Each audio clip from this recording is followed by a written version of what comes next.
Welcome back to our multiverse of 100 plus data science project series. In this video, we are going to creating here and projects which one is based on stock price predictions. And this is a project number 89. We already uploading here the project number 88. So you can also go and check out the video. In order to building here this prediction model, we're going to using here a data set from Kaggle that's called S&P 500 stock data. So what you can do, just going to go on here and sign up with your Gmail account and click on download. So after downloading this data set, you can get here an CSV file. So that's called all stock underscore 5 year.csv file. So just going to upload it here. Just click on here and click on upload button and you can easily upload it. Okay. And after that, go on the runtime and click on change runtime type should be in the form of GPU. Cool. Now everything is basically ready. Now let us start writing our code. So first what you can do, we are basically importing here some of the required library. So first you can import here the NumPy as NP. It's basically for the array multiplications or calculations. Pandas is basically for some data visualizations as well as the data loadings. Matplotlib, same thing. Using this one, you can basically plot the graphs. And date time, because it's needed because our data have some date time column. That's why we actually import it here. And then from Scikit-learn.preprocessing, you import here the mean max scalar. So what mean max scalar actually does, it will just going to converting your data into a some range. It may be 0 to 1. It's basically suitable for your models that you are basically using it here. And then from a scikit-learn.matrix, you import here the mean squared error. It's nothing but for actually calculating here the accuracy. Okay. And TensorFlow LSTM and TensorFlow input here the Keras as a backend. Cool. So what you can do is simply going to shift and enters. So you can also clicking here these buttons. And then you can see we have our data in the form of CSV. So what you can do, you can using here the functions called pd.read underscore CSV, and you also give it to here the path. You can see the give here the path. You can also create here and Google Colab file upload, and you can also upload it like this, or you can also click in the button and you can also click on upload here the files. Okay, cool. Now after that we give it here an delimiter. Actually, why? Because of our data in the CSV, the delimiter is basically the comma. It's comma separated. That's why. And then on bad lines is I just going to skip it. If it have any kind of bad lines or some line is missing, I'm just going to skip these things. Okay. And after that, what you can do, you can simply go to painting here the shape of the data. Okay. So if I see this out, then you can see that's nothing but our data set. So we are basically taking here the 7 row as a preview. You can also using here this kind of way. You can also check this way. That's a data.head. So you can basically see the data in the frame of data frame. You can see like this. So AAL is nothing but the Apple in the case of the stock prices. So you can see, we can basically see the data. Okay, so you have the date columns, you have the opens, high, low, close, volume, and the names. Okay, and after that, what you can do, we are basically going to check here the information of the data. How many column it have? Is there any not null count or not, or the data type of that? Okay. So we are simply going to convert this PD to date times in the suitable date time format because we are going to using the pandas. So that's why we are basically convert into the date time objects. Okay, date time object. It basically needed. If I check in the first time, you can see that the date is basically nothing but in the form of objects. So how I actually running it I mean, after conversions, I can getting here the date type as a date time 64 ns. Okay, it means that first time it available in a form of objects. It's objects mean is nothing but an string format, and we're simply going to convert it to the date time because of the time series analysis, because this is a time series kind of data. Cool. And after that, we are basically plotting here the different types of company like Apple, the AMD, the AbbVie means Facebook, Google, Amazon's, Nvidia, eBay, Cisco, IBM. Those kind of companies that I'm going to plot here. I mean, I'm interested in the closing price and the opening price. Okay, because you know that in the case of stock prices, we having an open, also having high, and also the low and the close price. Okay, cool, cool. Now what you can do, we are basically going to plotting this out. So I'm just going to using here and dark backgrounds. In the case of dark background, it look cool. So that's why I just using here this dark background. Okay. And after that, I just going to creating here a list of companies. So Apple's AMD, this is this. And then I am simply going to creating here a subplot. Subplot, why? Because I need to printing the multiple of the data. That's why I just going to creating here a subplot of 3 cross 3. It means that I can replacing here the 9 companies. Okay. and give it here a figure size, and then I just give it here subtitles, open versus close, 5-year data sets, and I'm just going to make it here front size as a 20 and front weight is basically in the bold format. Okay, and then we're simply going to flatten the axes and companies and simply going to store it inside the C and x dot float c dot date and closing date, and also the open date and set titles and grid and as tick as a params. I'm just going to give it here some titles and a grid so that you can easily see the data correctly, and also give it to your entire layer so that it's in the same format. Okay, so we can basically now running this out, checking here our stock data in the form of graph. Okay, so it will be loading soon. So it will basically painting here the this type of, not printing actually, it will actually show in the form of pictures. Okay, okay, and after that what you can do is simply gonna pick one company from here. You can pick any of the company, you can also pick here the Google, you can pick here the AMD, you can pick here the Amazons, whatever you can actually. Okay, so you can pick any of them and you can basically short the value based on date. Why? Because we have a multiple number of companies you have that you can see on here. So you can just choose here one company from here just for the testing purposes. Okay, that I'm actually interested. Okay, it's plotted. You can see that how it will look like. Plot the stock prices. It's right now in the low, and you can see the increases again, decreases, and again high, like that. Okay, and this Facebook is always in increasing curve, and this Nvidia is always be in put increasing curves. Okay, and IBM is decreasing, maybe because of ChatGPT, like this one, and eBay is down again, like this one. Okay, and Cisco is also increasing. Okay, so this is nothing but the data that you can see on here. And after that, what I can do, we're just taking here on company name. I just take it here the apples, and I'm simply going to short it based on the date. Why based on the date? Because so that our data is not break. Because in our data set, we have multiple of columns, and as well as we have the multiple of companies. So if I'm going to just taking the apples, it will break here the column name, I mean the column changes. That's why I just going to short the value so that the index number is remain same. That's why. Okay, and simply going to taking the name is company name, and I just going to take one copy in my variable that's called a stock. And after that, I'm simply going to painting the shape of that you can basically see on here. Okay, so date, same thing, and our column is basically 1 2 5 10 7. You can also take it here the Google, or you can take it here the Amazons, whatever you can actually take. So if I'm going to take it here the Google, and you can see that's the Google stock prices that you can see on here. Let's make it Apple right now. Okay, and after that, I'm simply going to plotting here the data, the Apple close price, because close price is basically our targets, because of to predicting here the next ones. So that's why close price is nothing but our target itself. We can take in as initially. Okay, and we give it to the company name, the close price, and the font size, the font weight, and the date, and the close price. Okay, and you can see it's super simple, nothing fancy on here. You can simply going to plotting this out. So if I'm going to see the graph, that's just to wait for a few seconds. Okay, you can see it's actually painting this out, the data, and that's how it basically look like this way. Okay, so we can see some of the downfall in the stock prices in the close price is 2013 to 2018. Okay, and after that you can see we basically going to converting here our data set into training and testing, and in this case we are basically going to taking the 95% of the data in the case of training and 5% for the testing in case of our stock data. So you can take it 80/20, but it's better you can take it the 95% in the case of a stock prices data set, because it's continuous value. That's why.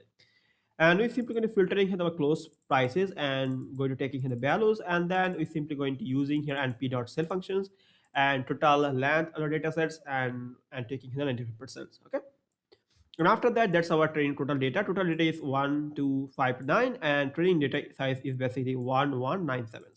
This is nothing but our training sizes. And after that, we are basically going to converting here our data sets into 0 to 1s. So that's why you're actually using here the mean, max, and scalars. So we just give it here a feature range. It's starting from 0 to 1, and we also give it here scale data. and if we transform to our data sets. Okay, see, just you need to remember this step, okay, very well. And after that we are simply going to creating here an window. So this is nothing but an window size. This is nothing but an window size. Now the question is, why this actually this window size, why? Okay, so and how can you basically calculating this window size and how it actually work, okay, in backends. So if I see this one, and you can basically see we have a training sequence we need to making these outs. So in case of the LSTM model, or because you're using an LSTM model in terms of the time series analysis, the long short-term memory. So what we can do, you're basically taking the 60 days as an input. Okay, 60 day, last 60 day as my input, and I am expecting an output of the next prices. Okay, what will be my next prices? If I take you an example, let's say I'm taking here day 1 to 60, and obviously our model should be predicting here the next day of 61. It's look like the next word prediction, next word predictions. Okay, that is done by also the large language model. Okay, so we are going to passing here 1 to 60 data. You can also give it here 1 to 100 data. It's actually up to you. I just going to give it here the 60. Okay, and after that day 2 to 61 is started. It means that 60 size is basically my fixed window. Okay, it's not dynamic, it's a fixed window. If you want to learn it more better way, you can also follow my DSA multiverse, sorry, DSA not multiverse, DSA pattern series. So here I discuss about the sliding into patterns, so it's also working in here in case of our machine learning algorithms. That's why DSA is very very important. Okay. Okay, so this is called the sliding window technique that you can see I already writing down here. Sliding window technique is nothing but a fixed sliding window, not dynamic. Okay, because 60 is basically constant. Okay, so our main motive is to, we are going to passing here 1 to 60 data, and our data, our model is basically predicting here the 60. So this is nothing but our training sequence that you can see on here. And after that we basically creating here and two list. One is for trading, another one is for testing is not here.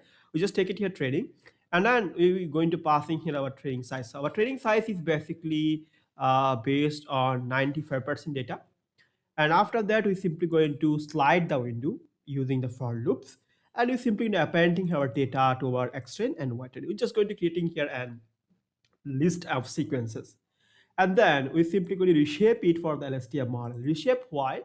Because you know LSTM model is also on neural networks.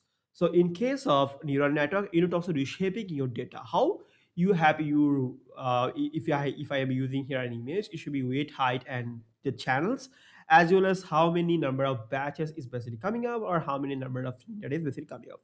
That is called the reshaping. Okay, so in our cases, our shape is basically our row and columns and one, as well as we need to give it to here our extend, we need to reshaping this one. Okay, and after that you can see this is nothing but our shape, and this is nothing but our y shape, and you can see this our training data.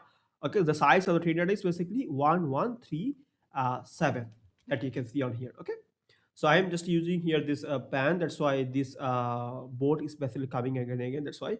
Okay, and after that, we are basically creating here and sequential models. We're going to using here and LSTM sequential model. So here as we actually using here the 64 neurons, and return sequence is true. Why? Because when you have the return sequence of true, it means that the data is basically passing from this LSTM model to another LSTM models. And in the middle, we are basically using here and dropout so that it will reducing the overfitting problems. Cool. And then you can say LSTM and 64 recurrent sequence equal to right now false, because we don't have any LSTM model or LSTM layer is left. That's why we're just going to make it here. Return sequence is basically false. Cool. And then again, dropout is equal to 0 1 and dance of 32 for improving the accuracy or improving his performance, and the dance of 1 because we are predicting here our next sequence. And compile, you give it Adam optimizers, and the loss in mean squared error. Okay, and we're simply going to see the model summary of our large language models, not language, sorry, our LSTM models. And then we are basically using here and callbacks from Keras. So what it actually does, it will just going to monitoring the loss and passion of 5. Let's say after 5 epochs, my loss is not decreases again. So it will automatically stopping these things. Okay, it will actually help you to reduce your timing. Also, it will help you to reducing the overfitting problems. Okay, so it's just going to give it here monitor is equal to loss and patience is equal to 5, and you store the best weight equal to 2. If we have one best weight, let's say in the 4, we can basically restore it after 10 epochs as well. Okay, and then we're simply going to fit our model and store it inside an history. X train, Y train, batch size of 32. Batch size of 32 means 32 sequence is coming at once a time. And epochs of 25, so 25 call 32. This kind of operation it maybe happens. And callback we are going to passing here our early stop. And verbose we make it here the ones. Verbose means you are interested to show the training steps. That is nothing but our verbose, and you can see here that how loss is basically gradually decreases. Okay, and after that what you can do, you can basically plotting here our training loss in the form of MSE. Okay, so why this MSE? Because of our data is basically continuous, and if I see this one, our loss is gradually decreases, that you can see on here. Okay, and after that what you can do to also creating here and predictive models. Okay, so how can you basically do it? First you need to actually test it for the training data. You need to that you basically do. So same thing like this way that we do for trainings, and then you can see we do for testing data, and y test is rest of the data except the training sizes. We are simply going to taking here all the data, and then you simply creating the sliding in the process again reshaping, and you can see we also reshaping here our testing data. And after that, you're going to passing here texting data, which is nothing but the unseen data. And you can see that prediction shape is 60 to 1. It means that this test shape is actually corrected. It successfully actually predicting the shapes. And you know, to calculate here the RMSE errors. So if the RMSE error is the higher, it's mean that it's a code predictions. I mean, it's basically closer to the actual prices. So you can see RMSE of 4.69. So why RMSE? Because of we are actually using here and data for the continuous bill. That's why. And after that, you are basically do and predictions of our training size. Okay, and you can see on here that how the actual price is look like. Training data is basically this one. Actual price is basically this ones, and also you can see just a white. You can also see the date, and this is nothing but predicted that that our basically the actual data, and this line is basically our predicted. Okay, so this line our actual and this line our predicted, and you can see that our data is basically predicted correctly. Okay, it means that the model is trying to finding some of the insight from our data that you can see on here. Okay, so we can also test it for future 30 days, the how future 30 days how data look like. So you can basically see the next 30 days predicted data. You can see 165, 164, 163, 163, 163.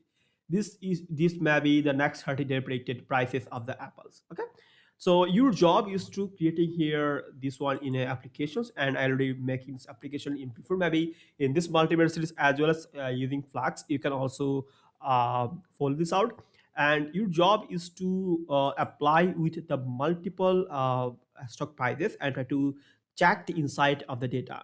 Okay, because in our data set we also have an columns okay folder called the individual stock 5 years. So you can also taking here this one as a reference, and you can check everyone the stock data that how it basically increases and decreases. Okay, so as well as if I go on my series, you can maybe see one project that's called stock price predictions also. You can see maybe in 44 maybe, yep, you can say stock trend predictions using Python and machine learning and LSTM also. So this is nothing but for the real-time data. So when you have the data in real time in from an server or API, how can you basically access it using my finance? I also show it out which one is basically live coding. So I'm not going to actually do the live coding yet because it's taking a more amount of time, because at the end we just need to explain our code. Okay, so that's it for today now. I hope you enjoy this full tutorial, and make sure to subscribe to the channels and share with your friends. And thank you and bye bye.